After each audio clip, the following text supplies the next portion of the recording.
এই রকম একটা পদ লাঞ্চে থাকলে এক থালা ভাত নিমেষেই শেষ হয়ে যাবে। শুভ দুপুর বন্ধুরা, আশা করি সবাই খুব ভালো আছো। এসে গেছি আবারও একটা রেসিপি নিয়ে। এটা আমার খুব প্রিয় রেসিপি।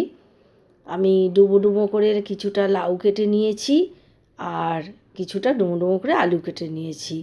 তারপরে কড়াইতে একটু কালো জিরে ফোড়ন দিয়ে আলুগুলো চিংড়িগুলো ছেড়ে দিয়েছি। চিংড়ি মাছগুলো আগে একটু ভেজে তুলে নিয়েছি। তারপরে আলু আর কুচি কুচি করে কাটা পেঁয়াজ এই ছেড়ে দিয়েছি। তো আলু পেঁয়াজটা কিছুক্ষণ ভাজা হয়ে যাওয়ার পরে 1 চামচ জিরের গুঁড়ো, 1 চামচ ধনের গুঁড়ো, 1 চামচ লঙ্কার গুঁড়ো এবং 1 চামচ আদা বাটা এই দিয়ে ভালো করে কষিয়ে যখন জল ছেড়ে দিয়েছে তখন আমি ডুমো ডুমো করে কাটা লাউগুলো ছেড়ে দিয়েছি। দিয়ে দিয়েছি বেশ কিছু কাঁচা লঙ্কা আর ঢাকা দিয়ে দিয়েছি কিছুক্ষণ। তো এই যে দেখো কিছুক্ষণ বাদে এটা ফুটে গেছে।